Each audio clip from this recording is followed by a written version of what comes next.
बुद्ध का एक ही बात कह रही है कि तेरा जो सांवला मुख है, हम इतने घायल हो गए कि इसके बगैर हम एक पल रह नहीं सकते हैं। एक कन्हैया, और कन्हैया ने कहा मेरे दर्शन के बाद तुम्हारी क्या इच्छा बताओ। तुमने मेरे दर्शन तो कर दिए। कानन ने कहा एक उत्काओ, तुम्हारी आगे की इच्छा क्या?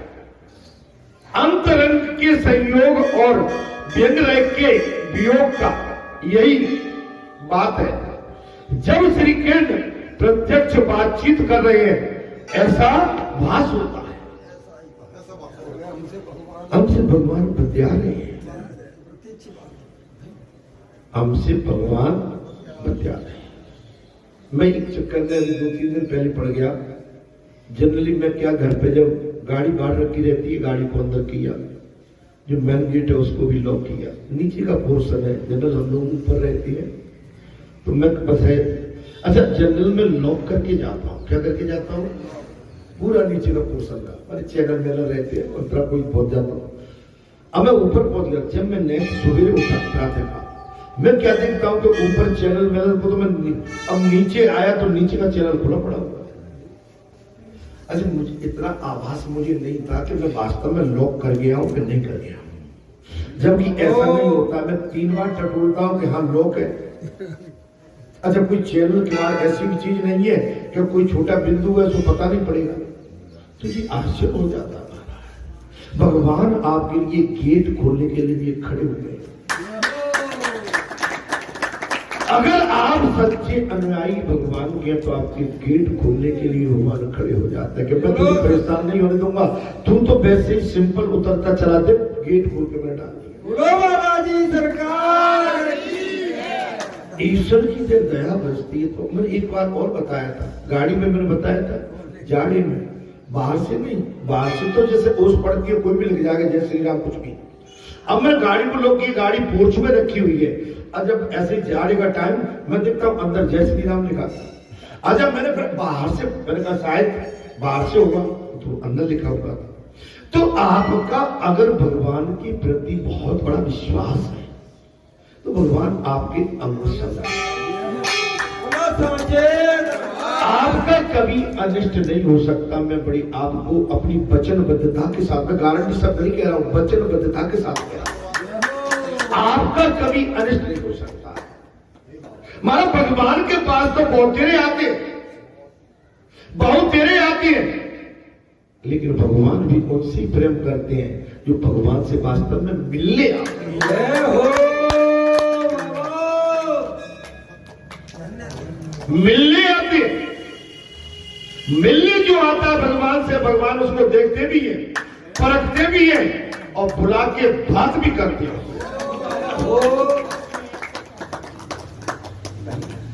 मैं आपसे सत्य कह रहा हूं उस पीठ से, महाराज आपसे सत्य कह रहा हूं। महाराज गोपियां, हे काम विनाशक,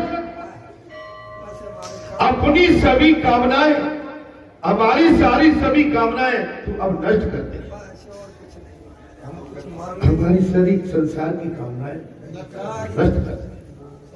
आपने काम का नाश किया आपने काम का नाश, आपने बहुत बड़े चमत्कार किए। एक बार ये आपने चरण हमारे हृदय से तो लगा दे। भगवान ने बहाना कर दिया, क्यों लगाऊं भाई, तुम्हारे चरण तो संसारी है और तुम्हारे संसारी चरणों में कहीं दूषित वातावरण होगा महाराज, तुम्हें विकार मुझ में आ जाएंगे। एक गुप्त का कह बड़ा बनता है, बोले तो उस दिन कहा गया था महाराज जब कालिया नाग के फन पर नाचा था। अरे कालिया नाग के बराबर विष हमारे हृदय में नहीं है काना। भगवान की लीला बड़ी अपरंपार है। आपका हाथ अपने मस्तक पर पड़ते ही अपनी बुद्धि में से हमारा काम वासना नष्ट हो जाती है। आपका हाथ हमारे मस्तक पर रखते ही हमारी संसार की सारी वासनाएं खत्म हो जाती। मैं एक चीज और आपसे कहता हूं, प्रातः काल आप उठती है, धरती माता को बंधित करने के पश्चात अपने हस्तरेखा में दर्शन करो। सबसे क्या करते हो? माने पृथ्वी माता का बंधित और आपके माता पिता है या कोई आपका विशेष पूजनीय आपके साथ है, सो रहा है तो डिस्टर्ब मत करिए। उसकी बंधित करते हुए आप अपनी हस्तरेखाओं के दर्शन, और हस्तरेखाओं के दर्शन करने के बाद अपने सर पर 2-4 बार फेरिए। ये हाथ किसके हैं? आपकी सुधर बुद्धि शुद्ध हो जाएगी। ये गोपियां क्या कह रही है? बोले आपके ये हाथ हमारे सर पर पड़ते ही हमारे संसार की वासना नष्ट हो जाएगी। आपने चढ़ हमारे हृदय और मस्तक पर पधारी। श्री कृष्ण, क्या मेरे जड़ इतने सुलभ है तुम्हारे लिए? भगवान श्री कृष्ण बोले, गुटकाओ, मेरे चरण इतने सुलभ नहीं है, इतने सस्ते नहीं है कि आपने कहा और मैं आपके हृदय से अपने चरणों को लगा दूं। किसी के हृदय पर माधव पदार्था फिर में ऐसा थोड़ी होता। गोपियां, तेरे चरण गाय के लिए सुलभ है,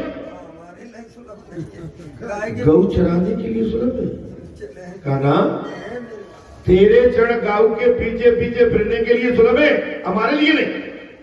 गोपियां, नहीं नहीं, तुम तो श्री निकेत ही, और तुम्हारे चरण तो लक्ष्मी जी के निवास स्थान पर रहते हैं। गोपियां, आप तो हमारी भावना की हंसी उड़ाते हो। हम भावुक हो रही हैं, आप हंसी घुट कर कहने लगी, कन्हैया तुम हमारी भावना की हंसी उपहास उड़ाते हो। आप तो मणिबंत विशैले कालिया नाग के मस्तर पर खूब नाचे थे। सब पैर कहां चला गया नाथ? महाराज, ये कथा हमने पहले कह दी थी, इसमें बात कथा में प्रसंग आता है। गोपियां, क्या कह रहे हो तुम?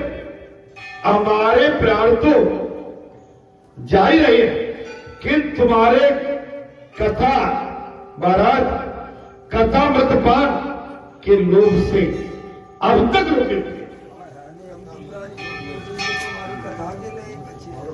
हमारे प्राण तो बहुत जल्दी निकलने वाले हैं।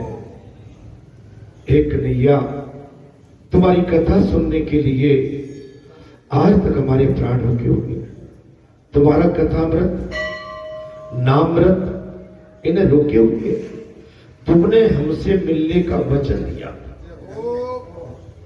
कन्हैया, आपने हमको मिलने का वचन दिया।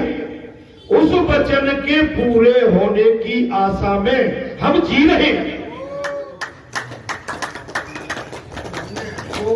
उस वचन के पूरे होने की आशा में हम जी रहे। प्रभु, तुम्हारी लीला कथा तो अमृत स्वरूपा है। जो भी श्रवण पान करे तो उसके पापों का नाश हो जाता है। हे प्रभु, तुम्हारी कथा तो अमृत है, अमृत। और जो भी आपकी कथा का श्रवण पान करता है उसके पापों का नाश हो जाता है। ये कथा सभी पाप तो मिटाती है और सुनने मात्र से परम कल्याण की कल्प करती है। तो भगवान की कथा हमारे पापों का विनाश करती और परम कल्याण भी करती, दोनों ही है। पहले तो कथा में बैठेंगे तो हमारे पापों का नाश होता है और कल्याण का मार्ग मिलता है। ये अति सुंदर, मधुर और शांतिदायक है। भगवान की कथा कैसी है? अति सुंदर, मधुर एवं शांतिदायक। जो भगवान की कथा में आके भगवान की कथा का श्रवण पान करता है, उसके घर में शांति और उसके स्वरूप में शांति, उसके मार्ग में शांति, उसके भाव में शांति, उसकी बुद्धि विवेक में शांति, वो शांत प्रिय हो जाता है। उसका बीपी नहीं बढ़ता है। क्या नहीं बढ़ता है? ब्लड प्रेशर नहीं बढ़ता है, शांति से अपना जीवन व्यतीत करता है। स्वर्ग का अमृत तो पुण्य को जलाता है। आपको हमको स्वर्ग मिल जाए तो जो पुण्य हमने इस व्रत लोक में कमाए भक्ति से, संसाधन पूजा से, तप तपस्या से, और स्वर्ग का साधन तो हमारे सारे पुण्य को नष्ट कर देता। कथा का बहुत बड़ा अमृत पान करने के पश्चात भक्ति भाव हमारा कई गुना बढ़ जाता है। देवलोक में बैठे हुए देवता भी इस अमर कथा को, अमृत कथा को सुनने के लिए लालच रहते हैं। एक बार हमको भारत जैसे देश पर, भारत जैसी मातृभूमि पर मानव शरीर का योग संयोग प्रभु दे दो, हम कृतकृत्य हो जाएंगे। हे सज्जनों, हे महात्माओं, मैं आपसे वही अनुरोध कर रहा हूं, जो व्यक्ति इस लीला कथा को गान करता है, बहुत बड़ी बात, जो व्यक्ति इस कथा को बांसता है, बकता, कथन करता, वही इस अमृत में सबसे बड़ा दानी है। वो इस अमृत का सबसे बड़ा दानी है। जो कथा का वाचन करता है, व्याख्या करता है, कथा को भांजता है, कथा का पठन करता है, भगवान कथा का, वो सबसे बड़ा दानी है। महाराज, राम जी ने हनुमान जी से पूछा था कि जानकी उनके विरह में अपने प्राणों की रक्षा किस प्रकार करेंगे।